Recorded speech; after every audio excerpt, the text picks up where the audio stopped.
11월 4일 금요일 매일 성경 묵상을 시작합니다. 오늘 함께 나눌 말씀은 다니엘서 2장 1절로부터 13절의 말씀입니다.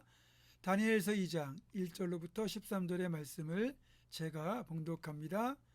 느부갓네살이 다스린 지 2년이 되는 해에 느부갓네살이 꿈을 꾸고 그로 말미암아 마음이 번민하여 잠을 이루지 못한지라.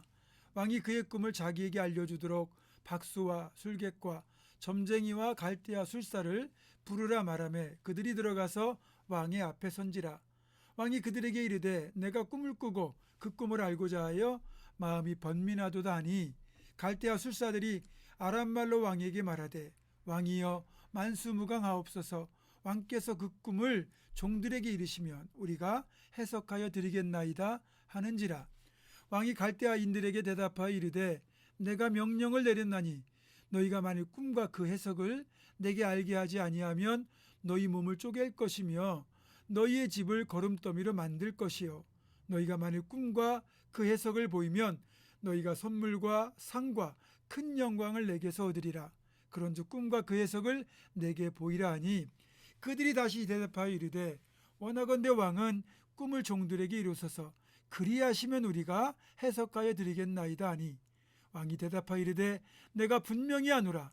너희가 나의 명령이 내렸음을 보았으므로 시간을 지연하려 함이로다. 너희가 만일 이 꿈을 내게 알게 하지 아니하면 너희를 처치할 법이 오직 하나이니 이는 너희가 거짓말과 망령된 말을 내 앞에서 꾸며 말하여 때가 변하기를 기다리려 함이라.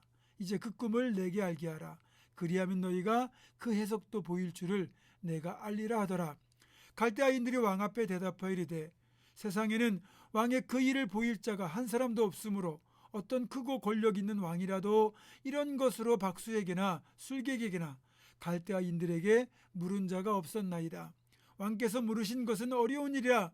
육체와 함께 살지 아니하는 신들 외에는 왕 앞에 그것을 보일 자가 없나이다 한지라. 왕이 이로 말미암아 진노하고 통분하여 바벨론의 모든 지혜자들을 다 죽이라 명령하니라. 왕의 명령이 내림에 지혜자들은 죽게 되었고 다니엘과 그의 친구들도 죽이려고 찾았더라. 아멘. 바벨론 제국을 건설하고 그 제국의 최고 통치자 자리에 오른 느부갓네살 왕. 우리가 볼 때는 남부러울 것 없고 또 두려울 것도 없는 존재처럼 보입니다. 느부갓네살의 말 한마디에 수많은 사람들의 생사가 좌우되고 사람들의 인생이 바뀌고 한 나라가 흔적도 없이 사라질 정도로 그는 권력을 쥐었던 사람입니다. 누구라도 부러워할 만한 성공을 거둔 입지전적인 인물이라고 할 수 있는데 그렇다면 그가 정말 행복했을까요? 정말 평안했을까요?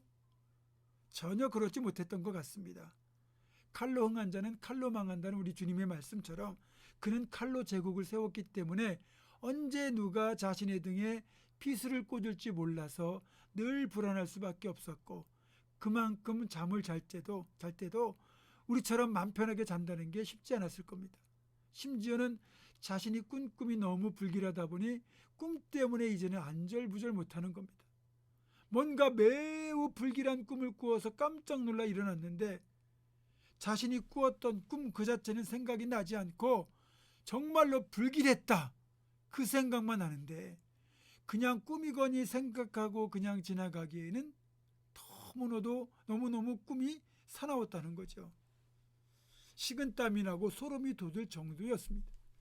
결국 느부갓네살은 바벨론 도성에 있는 모든 박수와 술객, 점쟁이, 지혜자들 다 불러서 자신의 꿈이 어떤 것이었는지를 찾아내고 그 꿈에 대한 해석까지 해낼 것을 명령합니다. 3절을 보니까 내가 꿈을 꾸고 그 꿈을 알고자 하여 마음이 번민하도다 이렇게 말하는데 여러분 박수나 술객들, 점쟁이들, 박사들의 입장에서 보면 지금 아주 황당한 요구를 왕이 하고 있는 거죠. 생각해 보세요. 꿈 이야기는 해주지도 않고 무슨 꿈을 꾸었는지 찾아내려고 하면 그걸 누가 찾아낼 수 있겠습니까? 그런데요, 느부갓네살 왕은 자신의 꿈이 어떤 것이었는지를 찾아내고 또 꿈까지 해몽해내라고 말도 안 되는 요구를 하면서 협박까지 곁들이죠.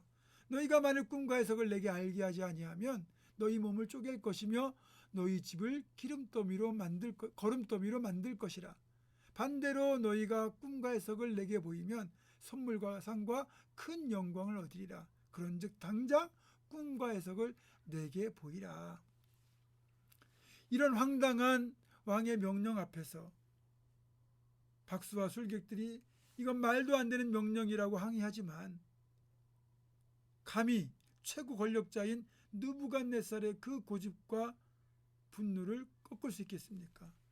오히려 시간만 지난다는 이유로 모든 박수와 술객, 점쟁이, 술사들을 죽이라는 왕의 명령이 떨어지게 되죠. 물론 여기에는 왕을 돕도록 지혜자로 채용된 다니엘과 세 친구도 포함되어 있었습니다. 그런 왕의 명령을 따라 근위대장 아리옥이 바벨론의 지혜자들을 찾아 죽이려고 채비하고 있는데 14절 이하를 보니까 다니엘이 뭔가 이상한 낌새를 알아채고는 지혜로운 말로 아리옥에게 어찌 됐는지를 묻지요. 아마도 꿈의 몽을 요구하는 자리에 다니엘은 아직 젊다는 이유로 참석을 못했던 것 같습니다. 그래서 다니엘의 말을 듣고 근위대장 아리옥이 지금 벌어진 상황을 설명하고 다니엘은 아리옥에게 그러면 왕에게 아뢰어서 나에게 말미를 주면 반드시 자신이 꿈과 해석을 왕께 알려주겠다고 약속을 하지요. 그리고는 집으로 돌아와서 새 친구와 이 일을 상의하고 함께 기도에 무릎을 꿇습니다.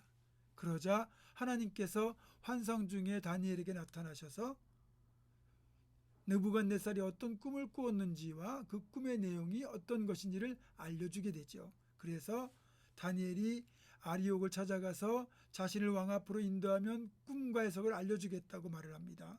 그리고 아리옥이 다니엘을 데리고 느부갓네살에게 들어가서 다니엘을 소개한 뒤에 다니엘이 왕의 꿈을 해석할 것이라고 아뢰고 다니엘은 그 자리에서 느부갓네살이 꾸었던 꿈을 정확하게 생각나게 만들고 그리고는 그 꿈이 어떤 뜻인지 해석까지 완벽하게 해냅니다.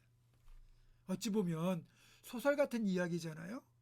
그런데요, 소설처럼 보이는 이 이야기를 통해서 우리에게 들려주시는 성경의 메시지는 보이는 것이 전부가 아니고 보이지 않는 하나님의 통치의 손길이 작용하고 있다는 것, 즉 보이는 세계는 느부갓네살 같은 힘있는 권력자들이 이끌어가고 통치하는 것처럼 보이지만 우리 눈에 보이지 않는 이 엄청난 세계의 역사를 하나님께서 그 배후에서 이끌어가고 계신다는 진리를 우리는 여기서 발견할 수 있습니다. 느부갓네살은 자신의 힘과 능력으로 대제국을 건설했다고 착각하고 있지만 고작 꿈 한 번으로 인하여 완전히 무너지고 있습니다. 여러분, 하나님만이 역사의 주관자이십니다. 그리고 그 하나님이 우리의 아버지가 되십니다. 절대 이 사실을 우리는 잊어서는 안 됩니다. 하나님께서 진정한 통치자가 되시고 내 삶의 주관자가 되신다는 이 사실을 기억할 때 우리는 담대할 수 있고요. 그리고 내 삶을 하나님의 손에 맡길 수 있습니다. 이 사실을 기억하며 겸손하게 순종하며 또 세상 가운데서는 담대하게 살아가는 우리 모두가 되기를 주님의 이름으로 축원합니다. 기도하겠습니다. 고마우신 아버지 하나님, 눈에 보이는 세상은 세상의 권력자들이 이끌어가는 것 같지만 그러나 실상은 그 모든 것을 이끌어 가시고 통치하시는 배후에 계신 하나님을 우리는 다니엘서를 통하여 발견하게 됩니다. 하나님, 내 삶도 내가 이끌어가는 것 같지만 내 삶을 이끄시는 분도 하나님이심을 고백합니다. 이 사실을 늘 기억하며 겸손하게 주님 뜻에 순종하며 살아가게 하시고 거대한 바벨론 제국 앞에 선다 할지라도 그런 하나님이 나와 함께 하시기에 늘 담대한 우리가 될 수 있도록 주여 도와 주시옵소서. 예수님의 이름으로 기도하옵고 이제는 우리 주 예수 그리스도의 은혜와 하나님의 사랑과 성령의 교통하심이 세상 역사를 주관하시고 통치하시는 하나님을 믿음으로 바라보며 오늘도 순종 가운데 살아가기로 결단하는 사랑 모든 성도들, 이들의 삶과 가정과 생업과 앞날과 우리 교회 위에 지금부터 영원토록 함께 하시옵기를 간절히 축원하옵나이다. 아멘.